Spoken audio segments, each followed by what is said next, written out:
17ویں تراویح کے چند اہم نکات۔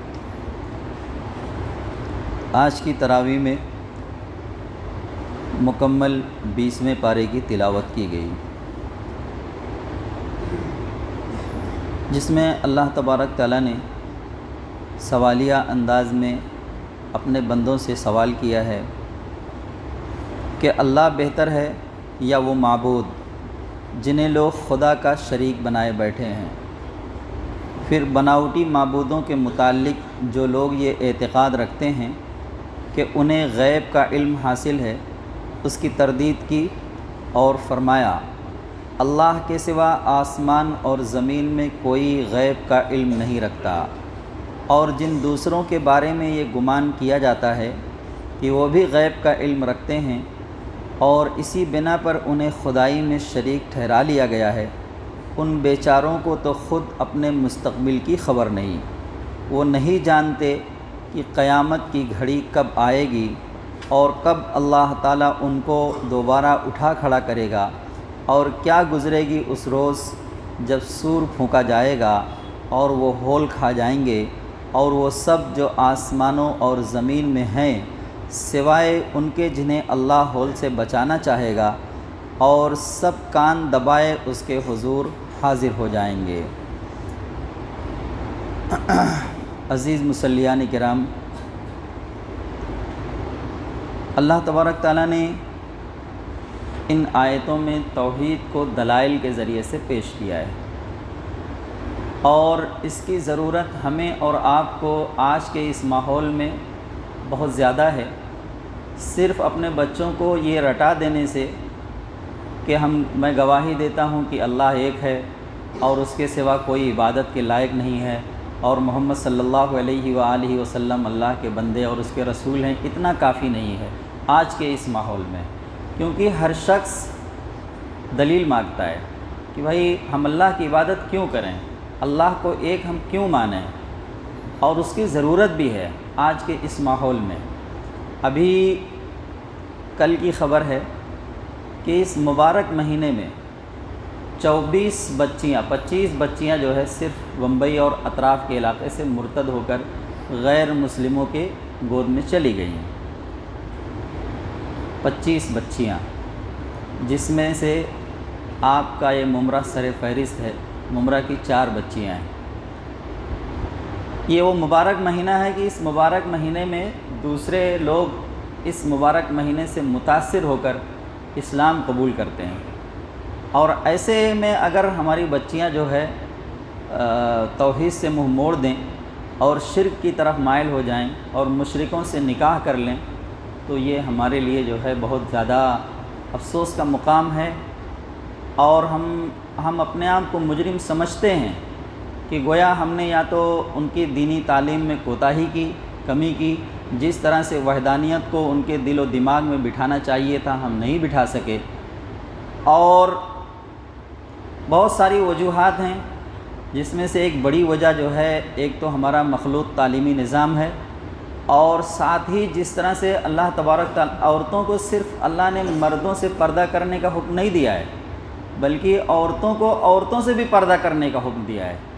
تعجب ہو رہا ہوگا سن کر کہ عورتوں سے پردہ، ہاں وہ عورتیں جو باہر مردوں سے آزادانہ میل جول رکھتی ہیں، مسلمانوں کو اپنی ایسی عورتوں سے پردہ کرنے کا حکم دیا ہے قرآن نے۔ وہ عورتیں، وہ لڑکیاں جو مردوں سے آزادانہ میل جول رکھتی ہوں غیر مسلموں کی، ان سے مسلم بچیوں کو، مسلم خواتین کو پردہ کرنے کا حکم دیتا ہے قرآن مجید۔ آج ہم اور آپ جب یہاں سے سفر کرتے ہیں بمبئی کا، تو ٹرینوں میں ہماری وہ مسلم بچیاں جو برقع پوش ہوتی ہیں، ایسی بہت ساری لڑکیوں کے ساتھ جو عریاں لباس میں اترتی ہوئی ٹرینوں سے نظر آتی ہیں، جسم پر ان کے پوری طرح سے لباس بھی نہیں ہے، ہماری بچیاں ڈھکی ہوئی ہیں برقعے میں، لیکن جا رہی ہیں ان کے ساتھ، تو یہ ان کی دوستیاں دھیرے دھیرے جو ہے وہ غیر مسلم لڑکوں تک ان کو پہنچاتی ہیں، اور پھر نتیجہ یہ نکلتا ہے جو ابھی نکل کر آیا ہمارے سامنے کہ اس مبارک مہینے میں 25 بچیاں غیر مسلموں کے ساتھ نکاح کر بیٹھیں، جبکہ ایک ایمان والے کی قدر اللہ تبارک تعالیٰ نے بتلاتے ہوئے فرمایا کہ یہ بہتر ہے کہ تم جو ہے مردوں کو پہلے حکم دیا کہ ایک مشرکہ سے نکاح کرنے سے بہتر یہ ہے کہ تم ایک باندی سے نکاح کر لو، ایک غلام عورت سے جس کی اپنی کوئی حیثیت نہیں ہوتی ہے، اور مسلم لڑکیوں کو حکم دیا اس سے بہتر یہ ہے کہ تم کسی مشرک مرد سے نکاح کرو، ایک غلام مرد سے نکاح کر لو۔ ایک ایمان والے کا مقام کیا ہے، مرتبہ کیا ہے، یہ اللہ تبارک تعالیٰ ایک تو یہاں پر بتلا رہے ہیں، اور تھوڑی سی جو ہے اب تھوڑا سا اپنے اسٹیٹس کو بلند کرنے کے لیے ہم لوگ ایمان سے ہاتھ دھو بیٹھتے ہیں، تھوڑا سا دنیا کی لالچ میں آ کر صرف۔ اللہ تبارک تعالیٰ نے اس صورت کے بالکل پارے کے ابتدا میں دلیل کے ذریعے سے یہ بات سمجھایا ہے کہ ہم اللہ کو ایک کیوں مانیں۔ اللہ تبارک تعالیٰ نے فرمایا کہ اے پیغمبر کہو تمام تعریف اللہ کے لیے ہے، یہ 20واں پارہ شروع ہو رہا ہے۔ اے پیغمبر کہو تمام تعریف اللہ کے لیے ہے، اور سلام ہو اس کے ان بندوں پر جن کو اس نے منتخب فرمایا۔ یہ ایک آیت 19ویں پارے کی آخری آیت ہے، اس کے بعد 20واں پارہ۔ بتاؤ کیا اللہ بہتر ہے یا وہ جن کو ان لوگوں نے اللہ کی خدائی میں شریک بنا رکھا ہے؟ بھلا وہ کون ہے؟ اب یہاں سے دلیل دی جا رہی ہے کہ ہم اللہ کو ایک کیوں مانیں۔ بھلا وہ کون ہے جس نے آسمانوں اور زمین کو پیدا کیا اور تمہارے لیے آسمان سے پانی اتارا؟ کیا اللہ کے سوا ہمارے لیے اور کوئی پانی اتار سکتا ہے؟ اتار سکتا ہے کوئی ہمارے لیے پانی؟ نہیں۔ اس لیے ہم اللہ کو ایک مانیں، کیونکہ یہ کام اور کوئی دوسرا کر ہی نہیں سکتا۔ بھلا وہ کون ہے جس نے آسمانوں اور زمین کو پیدا کیا اور تمہارے لیے آسمان سے پانی اتارا، پھر ہم نے اس پانی سے بارونق باغ اگائے، تمہارے بس میں نہیں تھا کہ تم ان کے درختوں کو اگا سکتے۔ ہمارا کام یا کسان کا کام صرف زمین کو نرم کر کے ہل وغیرہ چلا کر بیج کو اس میں ڈال دینا ہے۔ اب اس کے بعد بیج کا اگانا، اس میں پھل پیدا کرنا، اس کو تنا اور درخت بنانا، یہ انسان کا کام نہیں ہے، اور یہ انسان کر بھی نہیں سکتا۔ اس لیے ہم اللہ کو ایک مانیں، وہی طاقت اور قوت والا ہے۔ پھر ہم نے اس پانی سے بارونق باغ اگائے، تمہارے بس میں نہیں تھا کہ تم ان کے درختوں کو اگا سکتے۔ کیا پھر بھی تم کہتے ہو کہ اللہ کے ساتھ کوئی اور خدا ہے؟ نہیں، بلکہ ان لوگوں نے راستے سے منہ موڑ رکھا ہے۔ بھلا وہ کون ہے جس نے زمین کو قرار کی جگہ بنایا؟ یعنی سائنس کی تحقیق کے ذریعے ہمیں یہ پتہ چلا کہ یہ زمین جو ہے گول ہے، انڈے کی شکل میں ہے، لیکن اس کے باوجود ایسا بچھایا اللہ تبارک تعالیٰ نے بچھونے کی طرح سے کہ ہم اس پر چل پھر رہے ہیں، بس رہے ہیں، اپنے مکانات بنا رہے ہیں، اونچی اونچی بلڈنگیں بنا رہے ہیں، کھیتی باڑی کر رہے ہیں، اپنی ساری ضرورت کو اس زمین پر ہم پورا کر رہے ہیں۔ اللہ تبارک تعالیٰ نے بچھونے کی طرح سے ہمارے لیے اس کو بچھا دیا، قرار کی جگہ بنایا، ٹھہرنے کی جگہ بنایا۔ اس لیے ہم اللہ کو ایک مانیں۔ اور اس کے بیچ بیچ میں دریا پیدا کیے، ندیاں بہہ رہی ہیں، اور اس کو ٹھہرانے کے لیے پہاڑوں کے میخیں گاڑ دیں۔ یہ جو پہاڑ کھڑے ہوئے ہیں نا ادھر ادھر، یہ زمین کو بیلنس کرنے کے لیے ہیں۔ اگر یہ پہاڑ زمین پر نہ رہتے تو یہ زمین ہم کو لے کر الٹ جاتی۔ یہ ایسے ہی پہاڑ صرف خوبصورتی تو ہے ہی وہ زمین کی، ساتھ ہی ساتھ اس کی ضرورت بھی ہے۔ تو یہ اللہ تبارک تعالیٰ کے علاوہ اور کوئی کر سکتا تھا؟ اتنی بڑی زمین کو اس طرح سے بیلنس کرنا کہ اس میں سمندر بھی بہہ رہا ہو، دریا بھی بہہ رہے ہوں، اور انسان کی آبادیاں بھی بس رہی ہوں، اور پھر اتنے اونچے اونچے پہاڑ بھی کھڑے ہوں، یہ کسی انسان کے بس کا ہے یہ سب کر پانا؟ اس لیے ہم اللہ کو ایک مانیں۔ اور دو سمندروں کے درمیان ایک آڑ رکھ دی، کیا پھر بھی تم کہتے ہو کہ اللہ کے ساتھ کوئی اور خدا ہے؟ نہیں، بلکہ ان میں سے اکثر لوگ حقیقت سے ناواقف ہیں۔ بھلا وہ کون ہے کہ جب کوئی بے قرار اسے پکارتا ہے تو وہ اس کی دعا قبول کرتا ہے اور تکلیف دور کر دیتا ہے، اور جو تمہیں زمین کا خلیفہ بناتا ہے۔ ہم بیمار ہوتے ہیں، تکلیف ہوتی ہے ہمیں، تو ہم جو جاتے ہیں ڈاکٹر کے پاس اور ہم یہ سوچتے ہیں کہ ڈاکٹر نے ہمیں دوا دی تو ہم ٹھیک ہو گئے۔ ایسا نہیں ہے۔ جس ڈاکٹر نے جو دوا دی ہے نا، اسی ڈاکٹر نے وہی دوا کسی اور مریض کو دی اور وہ چل بسا۔ آپ کو تو فائدہ ہو گیا، آرام ہو گیا آپ کو، لیکن اسی دوا سے کوئی دنیا سے رخصت بھی ہو گیا، یا اسی دوا سے کسی اور کو بالکل آرام نہیں ہوا۔ ڈاکٹر بھی وہی ہے، دوا بھی وہی ہے، مرض بھی وہی ہے، لیکن دوا فائدہ نہیں کر رہی ہے۔ تو اصل شفا دینے والی ذات، تکلیف اور پریشانی دور کرنے والی ذات کون ہے؟ اللہ کی۔ اس لیے ہم اللہ کو ایک مانیں۔ اور جو تمہیں زمین کا خلیفہ بناتا ہے، کیا پھر بھی تم کہتے ہو کہ اللہ کے ساتھ کوئی اور خدا ہے؟ نہیں، بلکہ تم بہت کم نصیحت قبول کرتے ہو۔ بھلا وہ کون ہے جو خشکی اور سمندر کے اندھیروں میں تمہیں راستہ دکھاتا ہے، اور جو اپنی رحمت کی بارش سے پہلے ہوائیں بھیجتا ہے جو تمہیں بارش کی خوشخبری دیتی ہیں؟ کیا پھر بھی تم کہتے ہو کہ اللہ کے ساتھ کوئی اور خدا ہے؟ نہیں، بلکہ اللہ اس شرک سے بہت بالا تر ہے جس کا ارتکاب یہ لوگ کر رہے ہیں۔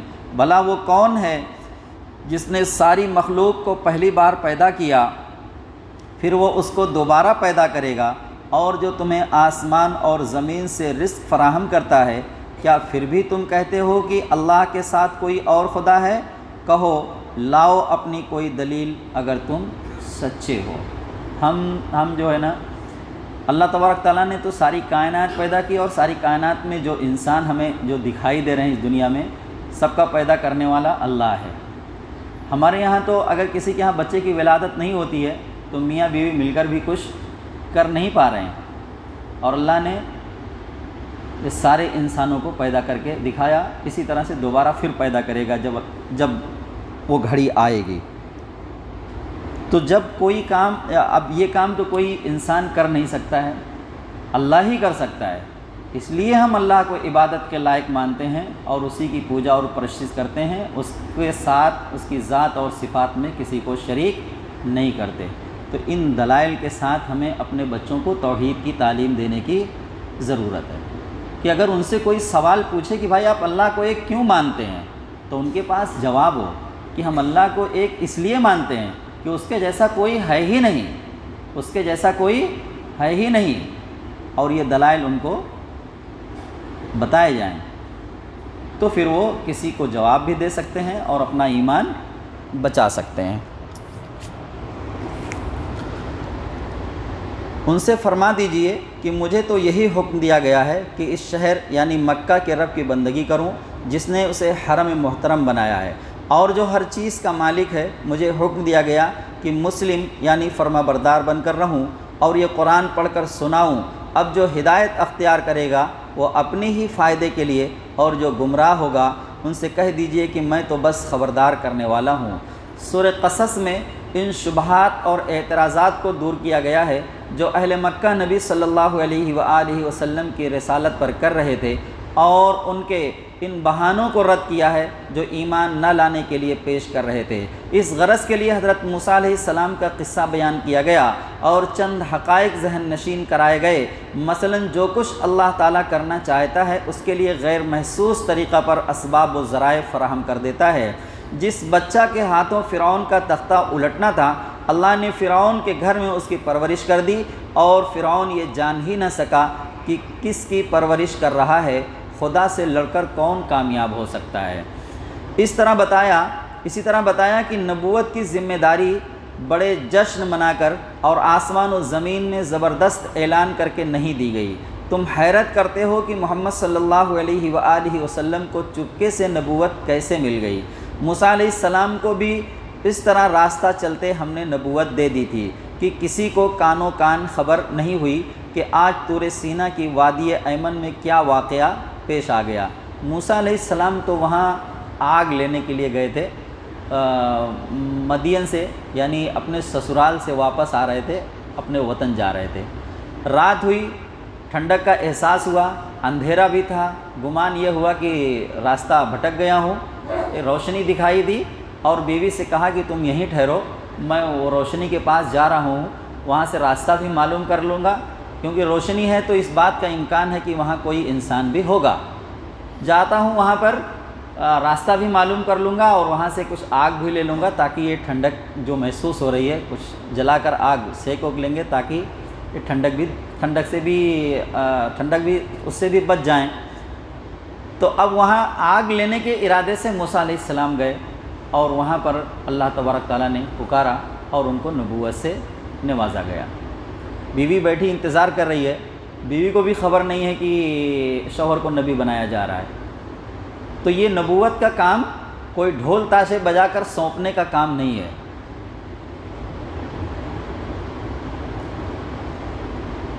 اسی طرح بتایا کہ نبوت کی ذمہ داری بڑے جشن منا کر اور آسمان و زمین میں زبردست اعلان کر کے نہیں دی گئی۔ تم حیرت کرتے ہو کہ محمد صلی اللہ علیہ وآلہ وسلم کو چپکے سے نبوت کیسے مل گئی؟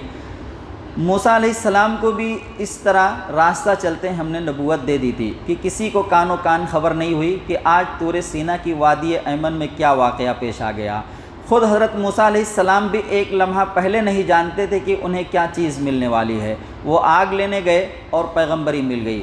پھر یہ کہ جس بندے سے خدا کوئی کام لینا چاہتا ہے وہ بغیر کسی لاؤ لشکر اور سر و سامان کے اڑتا ہے، بظاہر کوئی طاقت اس کی مددگار نہیں مگر بڑے بڑے لاؤ لشکر والے آخرکار اس کے مقابلے میں بے بس ہو جاتے ہیں۔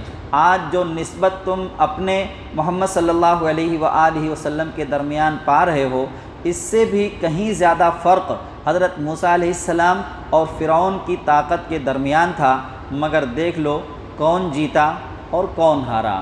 اس طرح کے کئی ایک واقعات قرآن مجید میں ذکر کیے گئے ہیں۔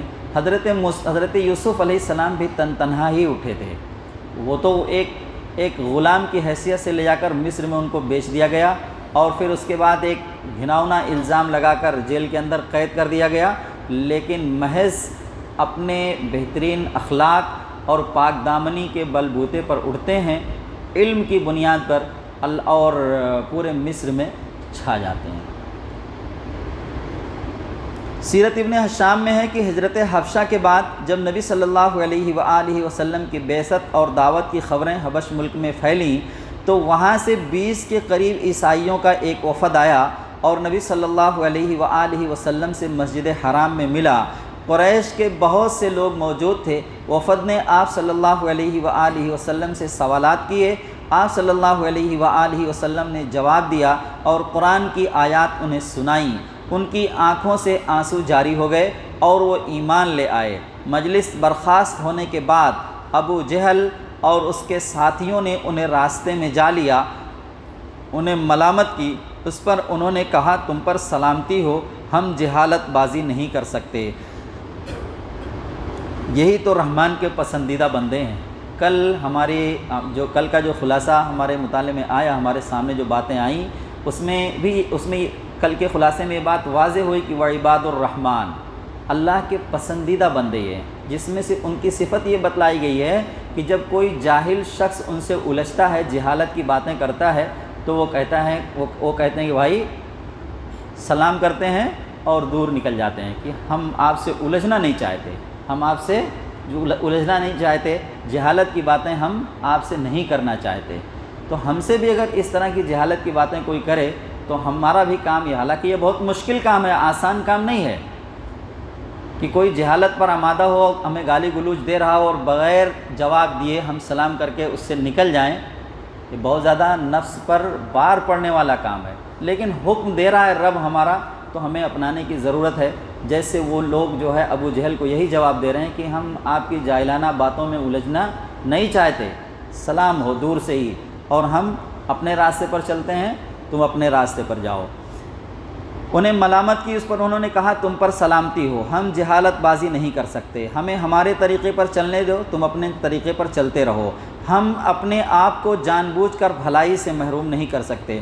اس ضمن میں یہ آیت اتری کہ جن لوگوں کو اس سے پہلے ہم نے کتاب دی تھی وہ اس قرآن پر ایمان لاتے ہیں، انہیں جب یہ سنایا جاتا ہے تو وہ یہ کہتے ہیں کہ ہم اس پر ایمان لائے، واقعی یہ حق ہے ہمارے رب کی طرف سے، ہم تو پہلے ہی سے مسلم ہیں، یہ وہ لوگ ہیں جنہیں ان کا اجر دوگنا دیا جائے گا پچھلے نبی پر اور حضور صلی اللہ علیہ وآلہ وسلم پر ایمان لانے کی وجہ سے۔ اس ثابت قدمی کے بدلے جو انہوں نے دکھائی وہ برائی کو بھلائی سے دفع کرتے ہیں، ہم انہیں جو روزی دیتے ہیں اس میں سے وہ اللہ کی راہ میں خرچ کرتے ہیں۔ جب انہوں نے بیہودہ بات سنی وہ کنارہ کش ہو گئے اور کہا ہمارا عمل ہمارے ساتھ، تمہارا عمل تمہارے ساتھ ہے، تم کو سلام ہے، ہم جاہلوں کا سا طریقہ اختیار نہیں کرنا چاہتے۔ اے نبی صلی اللہ علیہ وآلہ وسلم، آپ جسے چاہیں ہدایت نہیں دے سکتے، مگر اللہ جسے چاہتا ہے ہدایت دیتا ہے، وہ خوب جانتا ہے کون ہدایت قبول کرنے والے ہیں۔ یہ آیت آپ صلی اللہ علیہ وآلہ وسلم کے چچا ابو طالب کے بارے میں اتری۔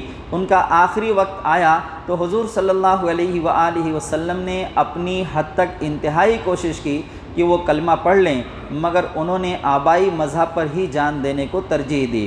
خلاصہ یہ ہے کہ اللہ تعالیٰ اہل مکہ کو غیرت دلا رہا ہے کہ تم اپنے گھر آئی ہوئی نعمت کو ٹھکرا رہے ہو، حالانکہ دور دور کے لوگ اس کی خبر سن کر آ رہے ہیں، اس کی قدر پہچان کر اس سے فائدہ اٹھا رہے ہیں۔ تم کتنے بد نصیب ہو کہ اس سے محروم ہو۔ آپ کو خطاب کر کے یہ بات کہی جا رہی ہے کہ آپ چاہتے ہیں کہ قوم کے لوگ عزیز و اقارب ایمان لائیں، مگر ہدایت تو اللہ کے اختیار میں ہے، وہ اس نعمت سے انہی لوگوں کو فیضیاب کرتا ہے جن میں وہ قبول ہدایت کی آمادگی پاتا ہے۔ تمہارے رشتہ داروں میں اگر یہ جوہر موجود نہ ہو تو انہیں یہ فیض کیسے نصیب ہو سکتا ہے؟ یہ الفاظ ہمارے لیے بھی ہدایت کا ذریعہ ہیں۔ آج ہمارے گھر سے 25 بچیاں نکل کر اگر غیروں کے پاس جا رہی ہیں، اسلام چھوڑ کر مشرکانہ ماحول اختیار کر رہی ہیں، تو یہ ان کی بد نصیبی ہے کہ ان کے گھر میں یہ اللہ کی کتاب موجود ہے، یہ اللہ کی کتاب موجود ہے، مگر یہ انہوں نے اس سے فائدہ نہیں اٹھایا، اس سے ہدایت نہیں حاصل کی، اس کو چھوڑ کر وہ مشرکانہ ماحول میں چلی گئیں۔ لائق ستائش تو وہ لوگ ہیں کہ جو ابھی تک اس کتاب کی ہدایت سے دور ہیں اور دور سے سن کر اور اس کتاب کو پڑھ کر اور پھر اس کے بعد اللہ کی وحدانیت کا اقرار کرنے والے ہیں۔ اگر 25 یہاں سے گئی ہیں تو 50 آنے والے بھی ہیں، اس میں شبہ نہیں ہے، لیکن افسوس ہے ان جانے والوں پر کہ یہ کتاب کی تعلیمات رہنے کے باوجود انہوں نے جو ہے اپنے اس مذہب کو ترک کیا، چھوڑا۔ تو ایسے ہی قرآن نازل ہو رہا ہے ان کے گھروں میں، ابو طالب کے گھر میں قرآن نازل ہو رہا ہے، لیکن ابو طالب ایمان نہیں لا رہے ہیں۔ فارس سے آنے والے سلمان فارسی اسلام قبول کر رہے ہیں، حبش سے آنے والے لوگ جو ہے اسلام قبول کر رہے ہیں۔ تو یہ جو ہے یہ تو ان کی بد نصیبی ہے، ان کی بد نصیبی ہے کہ ان کے گھر میں قرآن نازل ہو رہا ہے اور ان کو ہدایت نہیں مل رہی ہے۔ ابو لہب ایسے ہی جا رہے ہیں دنیا سے، سگے چچا، ابو طالب سگے چچا، اور جو ہے ابو جہل خاندانی، مگر نہیں مل رہی ہے ہدایت۔ تو ہدایت ملتی ہے انسان کے اپنے چاہنے سے۔ جب انسان چاہتا ہے خود تو اللہ اس کو ہدایت کی توفیق دیتا ہے، کسی کے چاہنے سے، یہاں تک کہ نبی کے چاہنے سے بھی ہدایت نہیں مل پا رہی ہے۔ نوح علیہ السلام کی جو بیوی ویسے ہی بغیر ایمان کے دنیا سے جا رہی ہے۔ نوح علیہ السلام کا بیٹا لوط علیہ السلام کی بیوی بغیر ایمان کی دنیا سے رخصت ہو رہی ہے، اور فرعون کی بیوی ایمان لا رہی ہے موسیٰ علیہ السلام کے اوپر۔ تو یہ بڑا عجیب لگ رہا ہے نا کہ نبیوں کی بیویاں اور بیٹے تو بغیر ایمان کے جا رہے ہیں، اور فرعون جیسا ظالم جابر شخص کی بیوی جو ہے ہدایت یافتہ ہو رہی ہے، اسلام قبول کر رہی ہے۔ تو کسی کے چاہنے سے کسی کے لیے کچھ ہونے والا نہیں ہے، ہدایت کا طالب جو ہوگا اللہ اس کو ہدایت دے گا۔ آپ کو خطاب کر کے یہ بات کہی جا رہی ہے کہ آپ چاہتے ہیں کہ قوم کے لوگ عزیز و اقارب ایمان لائیں، مگر ہدایت تو اللہ کے اختیار میں ہے، وہ اس نعمت سے انہی لوگوں کو فیضیاب کرتا ہے جن میں وہ قبول ہدایت کی آمادگی پاتا ہے۔ تمہارے رشتہ داروں میں اگر یہ جوہر موجود نہ ہو تو انہیں یہ فیض کیسے نصیب ہو سکتا ہے؟ قارون کا تذکرہ اس سورہ میں آیا کہ وہ موسیٰ علیہ السلام کی قوم میں سے تھا، مگر باغی ایسا کہ فرعون سے جا ملا تھا، کافی دولت مند تھا، طاقتور آدمیوں کی جماعت خزانے کی کنجیاں اٹھاتی تھیں۔ خزانے نہیں اٹھاتے تھے، کیا اٹھاتی تھیں؟ کیا اٹھاتے تھے؟ خزانے کی کنجیاں اٹھاتے تھے۔ کنجی کتنی بڑی ہوتی ہے؟ طاقتور آدمی اس کے خزانے کی کنجیاں اٹھاتے تھے۔ اب کتنا خزانہ رہا ہوگا، کتنے لاکھ رہے ہوں گے اس کے پاس، کتنی کنجیاں رہی ہوں گی کہ طاقتور آدمیوں کو اٹھانے کی ضرورت پڑ رہی تھی۔ ایک بار قوم کے لوگوں نے اس سے کہا کہ دولت پا کر بھول نہ جاؤ، اسے راہ خدا میں خرچ کرو، احسان کرو جیسا کہ اللہ نے تجھ پر احسان کیا ہے، زمین میں فساد برپا کرنے کی کوشش نہ کرو، اللہ فسادی کو پسند نہیں کرتا۔ کہنے لگا یہ مال و دولت میری ذاتی خوبیوں کی بدولت ہے، میں کیوں خرچ کروں؟ ہم میں سے بھی بہت لوگ یہ بات کہنے والے ہیں کہ یہ ہم نے اپنی صلاحیت کی بنیاد پر اپنی محنت سے کمایا ہوا ہے۔ ہم یہ بھول جاتے ہیں کہ یہ رزق اللہ نے ہمیں دیا ہے۔ اللہ تعالیٰ کہتے ہیں کہ جو رزق ہم نے تمہیں دیا اس میں سے خرچ کرو، کمانے کی بات ہی نہیں آ رہی ہے کہ جو تم نے کمایا۔ اور بار بار کئی مرتبہ یہ بات میں دہرا چکا ہوں کہ آپ کی جیسی صلاحیت رکھنے والے، آپ کی جیسا علم رکھنے والے، آپ کی جیسی محنت مشقت کرنے والے دنیا میں بہت پڑے ہیں، لیکن محروم ہیں۔ جو کچھ اللہ نے آپ کو دیا ہے اس میں سے ان کو آدھا بھی نہیں مل پایا ہے۔ تو اگر آپ کے پاس ہے تو وہ اللہ کا دیا ہوا ہے، اور اللہ نے کہا بھی یہ بات وَمِمَّا رَزَقْنَاهُمْ يُنْفِقُونَ کہ جو ہم نے تمہیں رزق دیا ہے اس میں سے خرچ کرو۔ قارون نہ بن جاؤ۔ قارون نے بھی یہی بات کہی تھی کہ ہم نے اپنی خوبیوں کے بدولت یہ سب کچھ کمایا ہے۔ انجام کیا ہوا دیکھیں آگے۔ یہ مال و دولت میری ذاتی خوبیوں کی بدولت ہے، میں کیوں خرچ کروں؟ کیا اسے علم نہیں کہ اس سے پہلے بہت سے ایسے لوگ گزرے جن کے پاس قارون سے زیادہ دولت تھی؟ قارون سے بھی زیادہ دولت رکھنے والی قومیں گزر چکی ہیں، اس سے زیادہ طاقتور تھے مگر خدا نے انہیں برباد کر دیا۔ مجرموں سے تو ان کے گناہ پوچھے نہیں جاتے۔ قارون ایک روز بڑے طمطراق سے قوم کے سامنے نکلا۔ جو لوگ دنیاوی زندگی پر فریفتہ تھے کہنے لگے کاش ہمارے پاس قارون جیسا خزانہ ہوتا، یہ تو بڑے نصیبوں والا ہے۔ لیکن سمجھدار لوگوں نے کہا تم پر افسوس ہے، خدا کا عطا کردہ ثواب اہل ایمان و صاحب عمل کے لیے کہیں زیادہ بہتر ہے۔ یہ درجہ برداشت کرنے والوں اور ثابت قدم رہنے والوں کو ملتا ہے۔ آخرکار خدا نے قارون کو اس کے خزانے سمیت زمین میں دھنسا دیا اور کوئی اسے بچا نہیں سکا، نہ وہ خود بچ سکا۔ جو لوگ اسے رشک بھری نگاہوں سے دیکھ رہے تھے کہنے لگے افسوس، ہم بھول گئے تھے کہ اللہ اپنے بندوں میں سے جس کا رزق چاہتا ہے کشادہ کرتا ہے اور جسے چاہتا ہے نپا تلا دیتا ہے۔ خدا کا احسان ہم پر نہ ہوتا تو ہم بھی زمین میں دھنسا دیے جاتے۔ افسوس ہمیں یاد نہ رہا کہ کافر فلاح نہیں پاتے۔ سورہ کے اختتام پر اعلان ہوتا ہے کہ ہر چیز ہلاک ہونے والی ہے سوائے اس ذات کے، فرما برداری اسی کی ہے اور تم سب اسی کی طرف پلٹائے جانے والے ہو۔ سورہ عنکبوت مکہ معظمہ کے اس دور میں نازل ہوئی جبکہ مسلمانوں پر مصیبتوں کے پہاڑ توڑے جا رہے تھے۔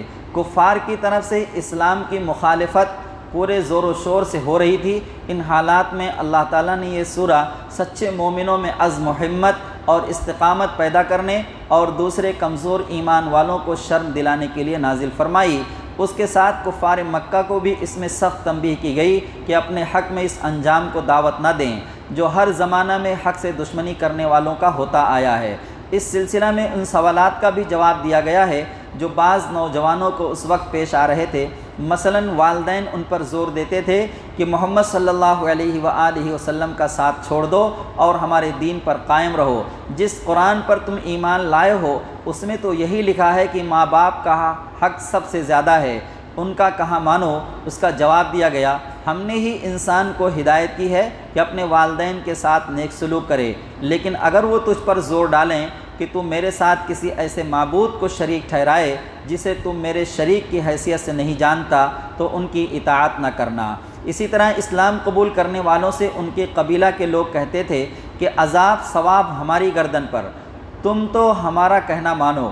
اس کا جواب دیا گیا یہ کافر لوگ ایمان لانے والوں سے کہتے ہیں کہ تم ہمارے طریقہ کی پیروی کرو اور تمہاری خطاؤں کو ہم اپنے اوپر لے لیں گے، حالانکہ ان کی خطاؤں میں سے کچھ بھی وہ اپنے اوپر لینے والے نہیں، وہ قطعاً جھوٹ کہتے ہیں۔ ہاں ضرور وہ اپنے بوجھ اٹھائیں گے اور اپنے بوجھوں کے ساتھ دوسرے بہت سے بوجھ بھی، یعنی ایک بوجھ اپنی گمراہی کا اور دوسرا بوجھ دوسروں کو گمراہ کرنے کا، اور قیامت کے روز یقیناً ان سے اس جھوٹ گڑھنے کی باز پرس ہوگی جسے انہوں نے اپنی عادت بنا لیا ہے۔ اہل ایمان کے سامنے حضرت نوح علیہ السلام، ابراہیم علیہ السلام، مدین، عاد و ثمود، قارون، فرعون اور حامان کے واقعات بیان کر کے یہی پہلو نمایاں کیا گیا کہ پچھلے انبیاء علیہم السلام پر کیسی کیسی سختیاں گزریں اور کتنی کتنی مدت تک وہ ستائے گئے، پھر اللہ کی طرف سے ان کی مدد ہوئی۔